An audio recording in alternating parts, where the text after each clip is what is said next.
So there have been significant challenges with thinking about the effects of the unprecedented policy actions taken by the Federal Reserve during the Great Recession. So the QE1 program was conducted in a severely depressed economic environment, and along with the pure open market purchases, it combined with it several novel and unconventional features. The fact that the zero lower bound was operational. There were purchases of non-treasury assets. The Fed was transitioning to paying interest rate on excess reserves, and it was providing very explicit forward guidance about the size and the duration of the programs that were being and would be conducted. A lot of literature has developed, and several papers have looked at the effects of the QE1 program in both empirical and theoretical frameworks. A lot of the empirical papers have looked at, have used the event study approach, so look at how the yields on different financial assets respond to specific announcements during this QE1 and other programs.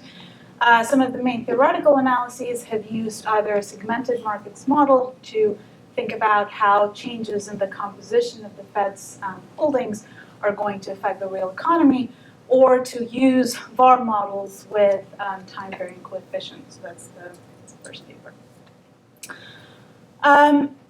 We are interested in a few very specific aspects of the QE1 program, given its breadth. We're going to be interested in thinking about that open market purchase of assets, which the Fed conducted. And within that operation, there are three aspects that we are going to be concerned with.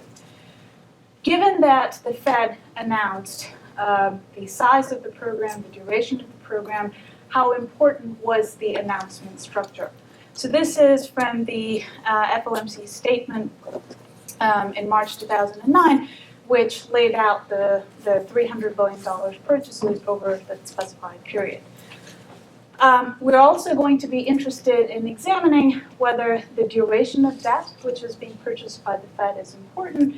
And we're also going to be looking at whether the size of the debt, which is being held by the public, is that going to be an important variable. So that's where we're going to focus our efforts. And to look at these aspects, we are going to use a new strategy, well, at least new for the literature so far, on QE, which is to compare it with another open market operation undertaken by the Fed at the height of the Great Depression. So I like this quote because if I took away the date, I think it would just easily be applicable to some of the aspects that were undertaken more recently. So this is a pure open market operation that is undertaken by the Fed in April of 1932.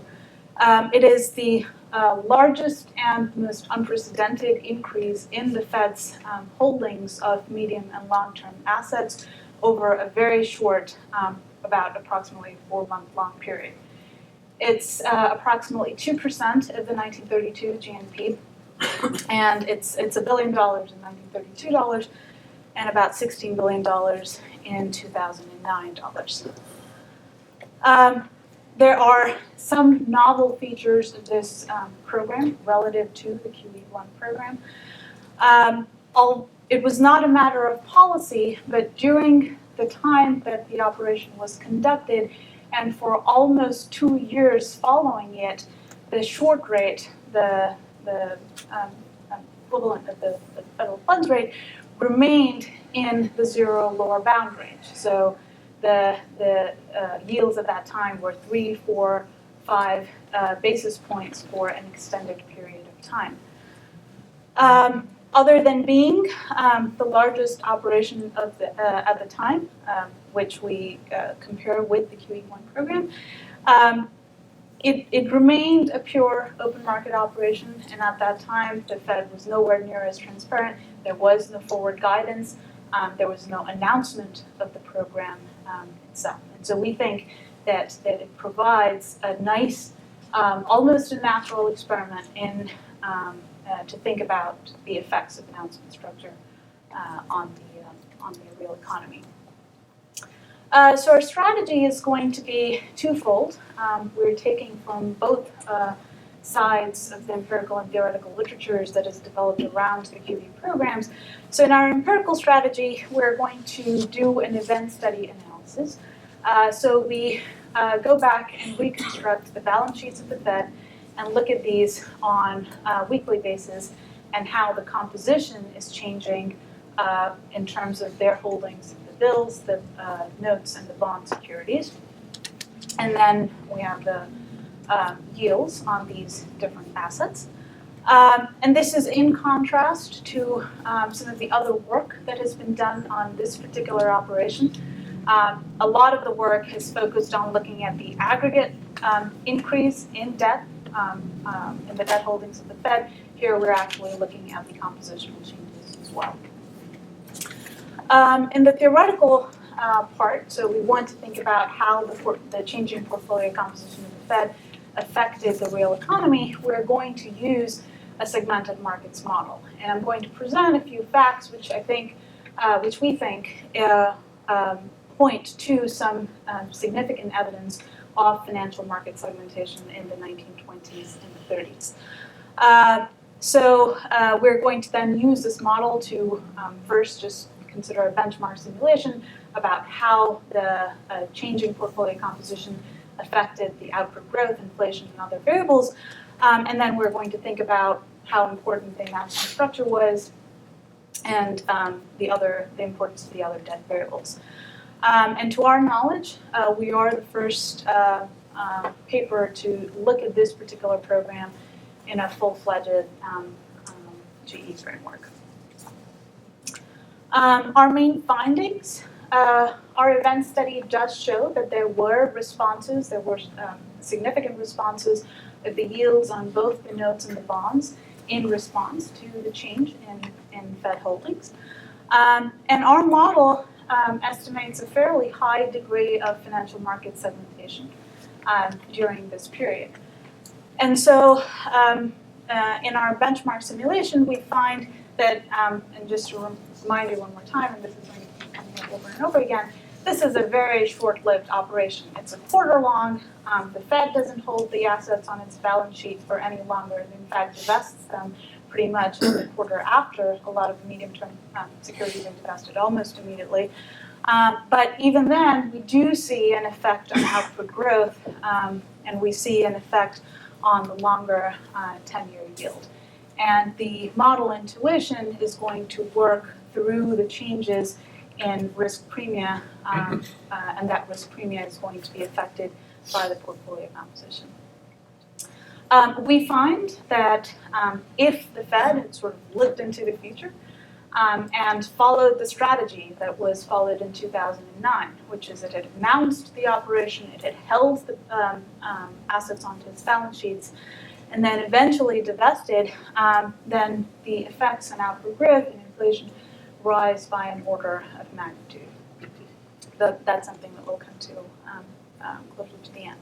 And so in that sense, we're also contributing somewhat to that debate, which is unconvinced about the 1932 operation. So should the Fed have continued it for a longer period of time, then what our model suggests is that yes, if it had continued, then the upturn in economic activity could have been achieved sooner in 1933. Okay, so the context, I think it's useful to just understand a little bit of the context of the 32 operation, just because it was so different from the economic environment of the 2008. So the Fed, in the first 2.5 years of the Depression, does very little to combat the Depression. It doesn't prevent remaking panics, and there are a variety of reasons that have been attributed to this. So organizational disarray, the fact that it was looking at, that it was following misguided policy tools, such as the nominal interest rates, and there was, it wasn't evident that there was a clear lender of last resort policy as we understand it today. But by late 1931, there is momentum that begins to build in within the Federal Reserve System, and by April of 1932, and this is where the New York Fed was extremely prominent, the government of the New York Fed is very prominent, in helping to propose and initiate this expansion of liquidity in the economy. And so on April 13th, the precursor of the FOMC decides to buy $100 million in bonds for the next 5 weeks. Just about a month later, they agree on another $500 million worth of purchases. And then there were a variety of both political and economic factors at the time which are responsible for that, that agreement coming into place. However, as quickly as July, so just about 3 months after the operation starts, dissent begins to grow within the Federal Reserve System. The Chicago Fed is particularly quite opposed to the open market purchases, and so by August, the program is dismantled and the purchase operation stops. So just to be very clear, Like the Glass-Steagall, is that a typo? No. So at that time, the Fed was, the fact that it had passed was it allowed them to look at investment banks and to separate out that activity in between the two kinds of things. And Were there two Glass-Steagall acts? This is the original.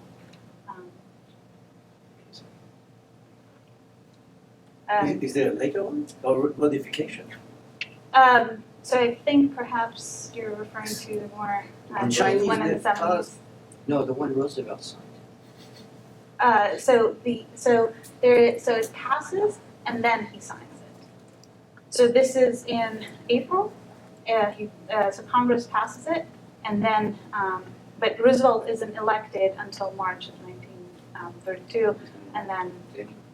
Yes, I'm sorry to run this. No.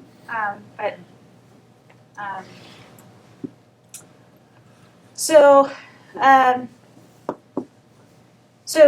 there are similarities, just to be clear, given that this was an unprecedented increase in the Fed's holdings historically, so it had never, up to that time, bought this enormous amount of assets in this short period of time. And it was very clear from what we now know in the minutes, in the transcripts that we have, that this was only going to continue for a very specific period of time. There are differences among the two economic environments, and we'd like to think that they don't invalidate the comparison between the 32 operation and the and QE1. The first, of course, is this almost dogmatic commitment to the gold standard in 1932 versus being on a fully flexible exchange rate in 2008. However, even though the United States was on the gold standard, it had the largest reserves of gold. And what my co-author in his earlier paper argues that given that the U.S. was a large open economy with these vast reserves of gold, the fact that the Fed was undertaking this particular open market operation would not threaten its credibility to the commitment to that gold standard. And in fact, what we see in a 2006 paper by Shea and Christina Rumor is that if they tried to measure whether there were expectations of devaluation around the time of the 1932 operation, and they're looking at both spot and forward exchange rates, and they also look at narrative sources from news records, and they find that such expectations of devaluation didn't realize around the time that this was taking place. So the fact that the gold standard was a matter of policy at the time, we don't think that it makes it, given these two reasons, doesn't make it too different from where This is tricky though, right? it is. Okay. Yes. There's another view that there's a fecal Yes. hypothesis. Yes. Yes.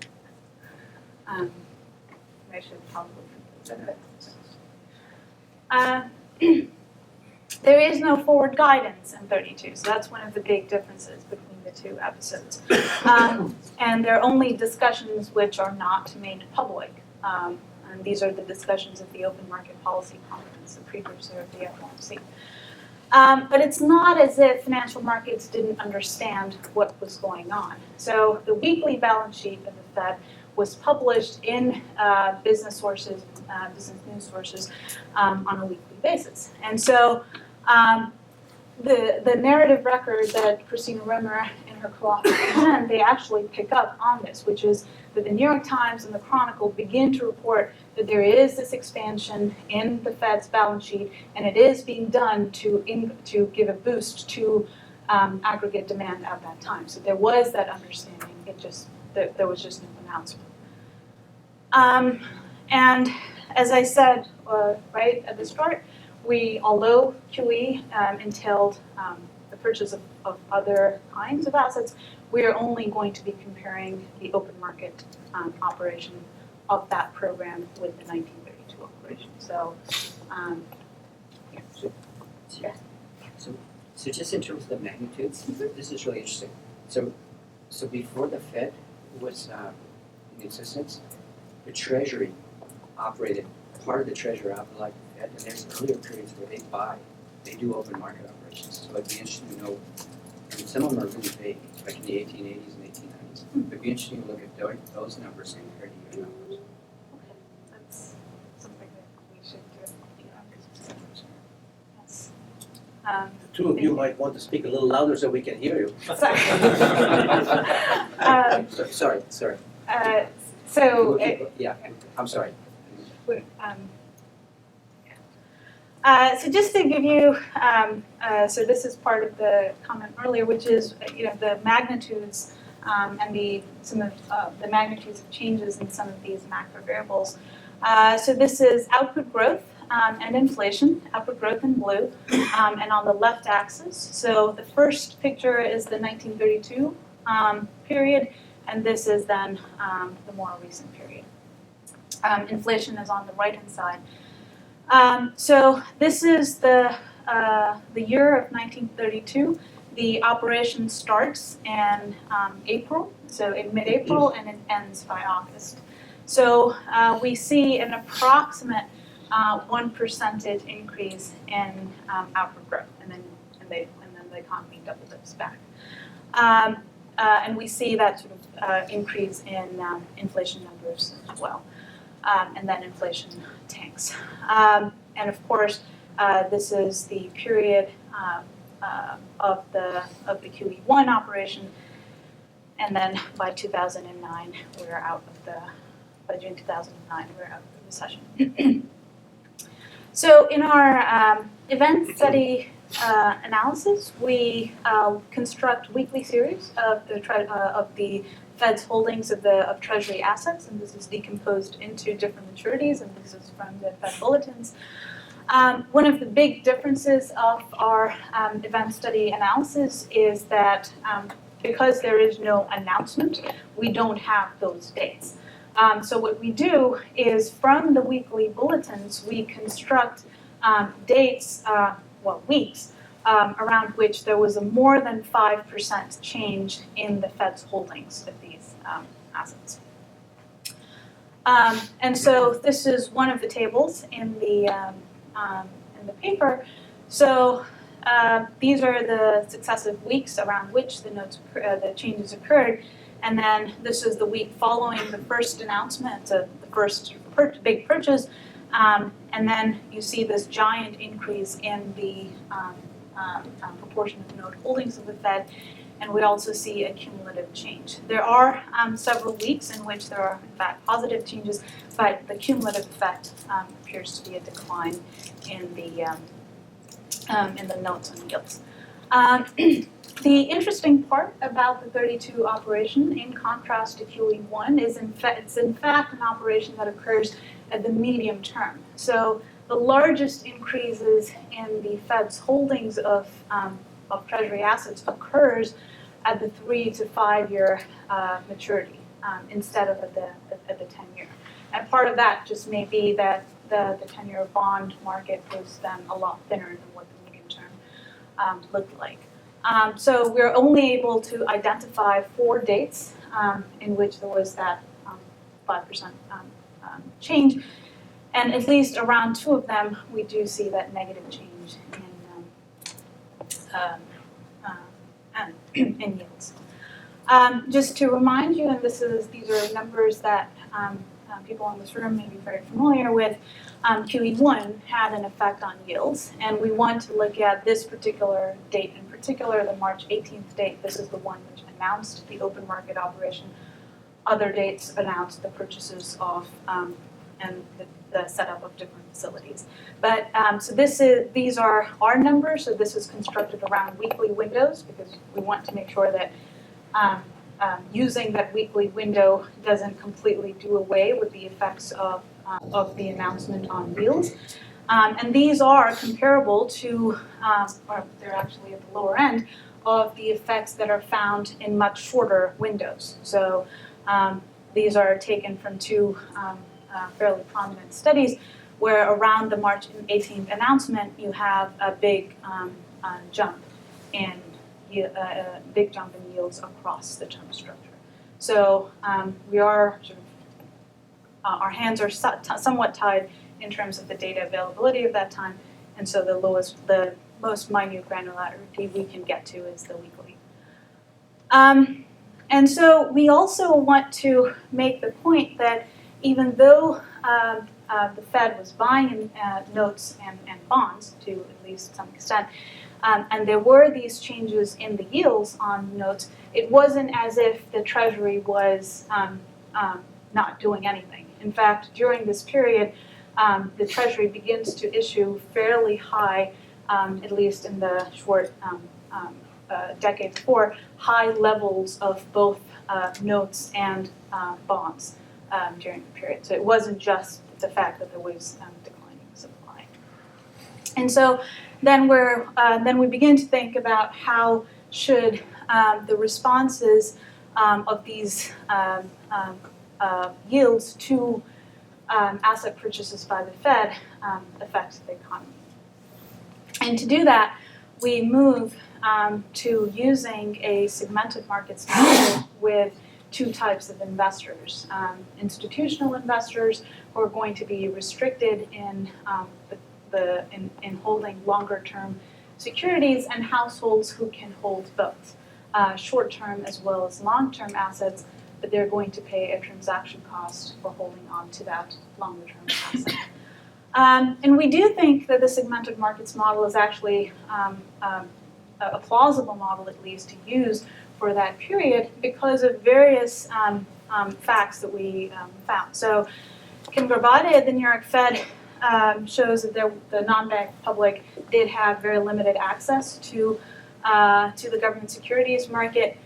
There are massive variations in discount rates across Federal Reserve districts. So there's close to 100 basis points in the discount rate in New York versus in San Francisco and in some weeks. Loan rates are different. So investors and borrowers in New York are paying more than a full percentage point lower than investors who were borrowing in the South and the West.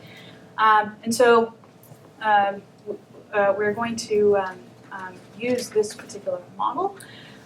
So this is based on the frameworks of Andre Lopez-Salido and Nelson at the St. Louis Fed, and then more recently it's been adapted by Vasco and his co-authors. And as I mentioned earlier, there are going to be 2 types of agents in this economy. So omega U is going to be one of the big parameters in our model. So omega U is going to be the capture, in a sense, the degree of financial market segmentation in our framework. So omega R is just 1 minus omega U. The firms, there's going to be intermediate capital and final goods firms, so I'll describe those in a minute. The government is going to collect lump sum taxes, and it's going to issue both long and short-term bonds. And another assumption that we'll try and motivate, at least using earlier work by Orphanides, is that Orphanides finds that if you try and fit the policy rate at the time to the Taylor rule, then it gives a fairly good approximation. And so we're going to then assume that the central bank is going to do what it is going to set its federal funds rate in response to the outward gap and inflation. So the model equations, there are two types of households, unrestricted U and restricted R. There is habit formation in their utility function. Z is labor augmenting technology. B is the preference shock. And then there is disutility from labor supply. The budget constraint of the unrestricted household, so this is the household who can buy both types of bonds. They're going to be purchasing consumption. They're going to hold on to the short bond, the BST. They're going to pay. They're going to buy the long bond, but they're going to pay a transaction cost ZF for every unit of the bond that they buy. And this particular long bond is going to be modeled as an exponentially maturing asset. So this is Woodford 98, 2001. So this asset pays off kappa in the next time period, kappa in the period after, kappa squared in the period after, and so on. They're going to get wages from labor, profits from the three different types of firms, and then they're paying lump sum taxes. The budget constraint of the restricted household looks similar, only they don't hold any short bonds at all. The Euler equations are where the action happens in this model, so I think it's useful to spend some time on them. So for the unrestricted household, for the short bond, these are the only guys that are holding the short bond. They're the marginal utility of consumption, this is detrended consumption, and the correction for productivity. And then for the long bond, because these guys, these agents are paying that transaction cost, so that's going to show up on the left-hand side, and then the expected value of the marginal utility and the return on the long bond on the right. The pricing equation for the restricted households, so these don't pay a transaction cost.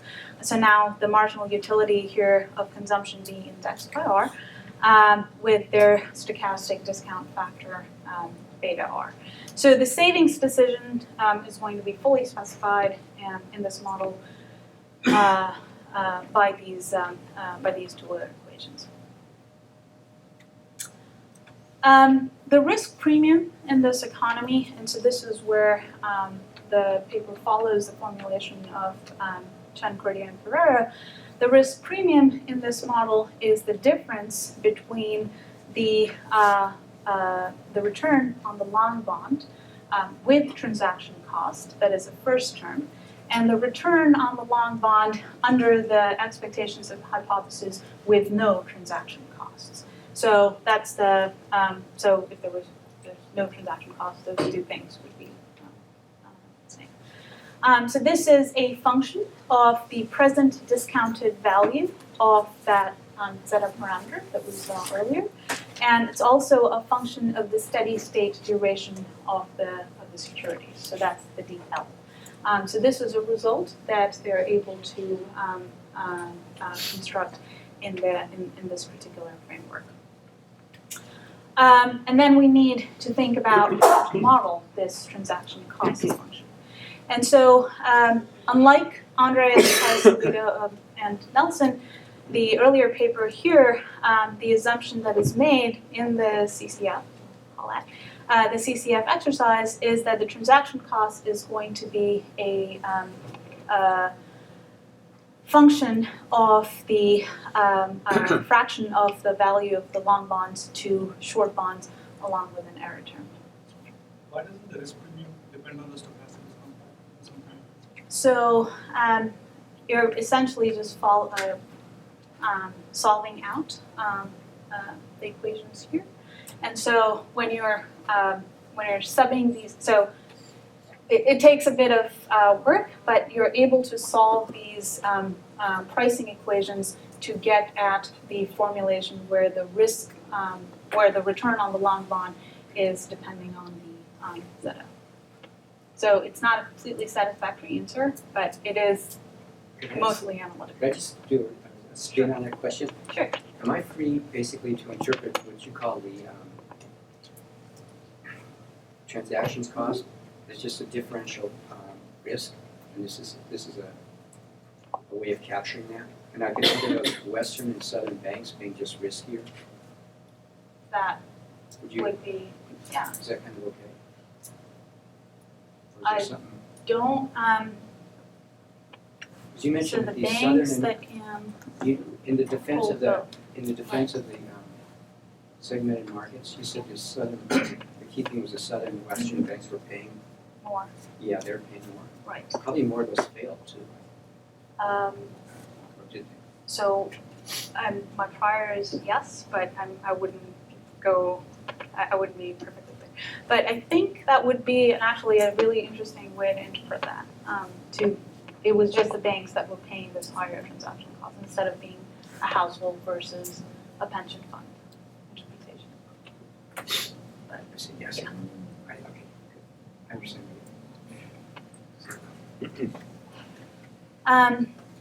So the form of the transaction function is looking at, depends on the ratio of the value of the long bond to the short bond.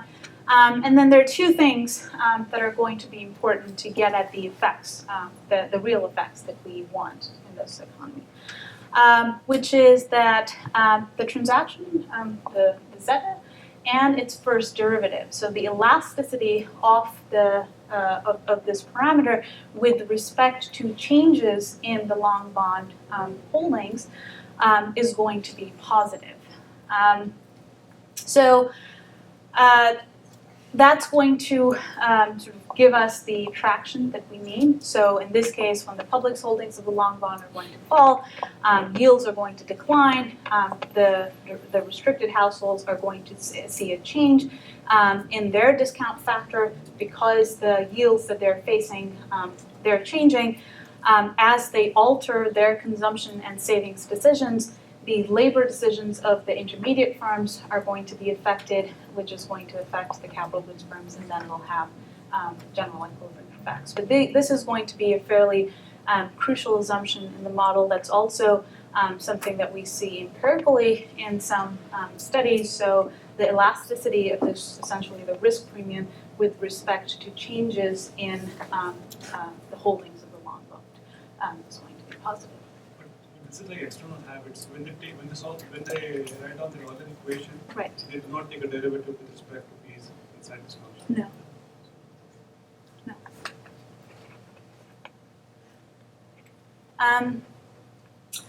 So just the other agents in the economy. So the government is financing its own purchases on the. It's really like 3, Really? but I don't know 3.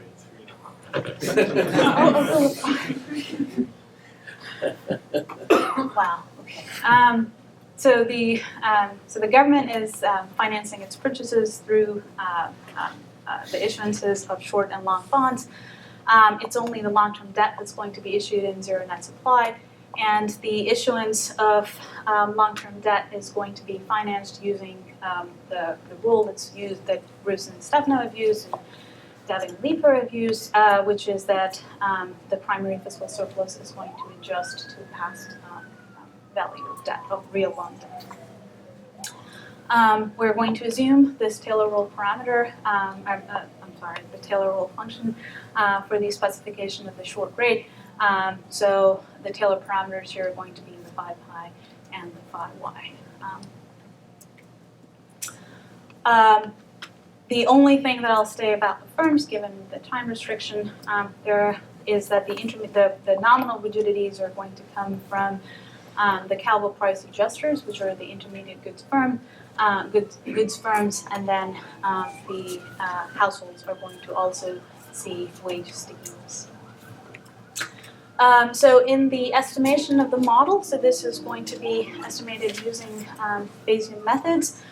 So we construct the log likelihood of the function using the Kalman filter, and then the posterior distribution is derived by first extracting the posterior mode, taking a normal approximation around it, and then generating the sample of parameter vector draws. So this is quarterly data from January 1920 to December of 1934. We cut it off at the first quarter in 1932, so that's our estimation sample. And there are a few key parameters which are going to be important for our study. The average duration of debt is going to be set to match the duration of the 5-year notes, because this is an operation that was conducted at the middle of the term structure. The debt at that time, so on average in the 1920s, is approximately 15% of the GNP, and this is where I would expect some pushback. Is that it was not a matter of policy commitment that the yields would remain at the zero lower bound. However, we observe that up until 1932, quarter one yields are falling, and from May of 1932, almost up to 8 quarters later, almost up to 2 years later, yields remain in the zero lower bound range. So they're at they're in the 3, 4, and sometimes even 1 basis point range. There are just a couple of parameters of interest that I think are important to point out given the segmented markets model. So omega U, this is the percentage of the unrestricted households in the economy. So that parameter, our posterior estimates at about 76%. And Vasco will talk about, I'm assuming, about the estimates that they find, but those are larger than 0.95. So we get a significant degree of financial market segmentation in our framework. We also get a fairly high elasticity. So this is the elasticity of that risk premium to changes in composition, so to changes in the holdings of the long bond. So this is in the medium estimates that have been found in the literature for the 2008 8 to 9 episodes. And it's just, I think it's interesting to see that the policy parameters are actually very much in line with what we would see for some of the more recent periods. The benchmark simulation is that the holdings of the Federal Reserve. I'm sorry, can we see the previous thing? Sure. I just want to say, Only please if didn't you- give me signs with negative units, so you have to, Right. everyone has to manage this carefully. Okay, sorry. No, that's okay. I just want to see if the prior is very close to the posterior. Yeah, sure. So there's $1 billion in Federal Reserve holdings over a 1 quarter, and they're immediately divested over the next quarter. They are not held onto the balance sheet. So I'm only showing 4 variables here. This is output growth. So this is approximately a 0.075% increase in output growth following the operation. And then you have this federal funds rate, which we're sort of, and being less careful right now, but this federal funds rate, which is remaining at that zero lower bound range for approximately 8 quarters. And after that, it is free to respond. The main action is coming from the variation in the in both the degree of financial market segmentation and the elasticity of that risk premium to holdings of the long bond, and so you see the 10-year yield is declining by about 10 basis points. So what might the Fed have learned from the 1932 operation is that announcing it in advance and then holding on to these assets onto its balance sheets matters a great deal. And so now it's the same $1 billion increase in the holdings of the Fed, but now that increase occurs over 2 quarters. The Fed holds on to it for 2 quarters, and then the asset holdings are divested over the next 2 quarters. The increases in output growth, they're in order of magnitude larger, and in inflation, and you have a much bigger uptick in the federal funds rate. And this is coming from the bigger response of the risk premium, and therefore the bigger response of the negative ones, I know.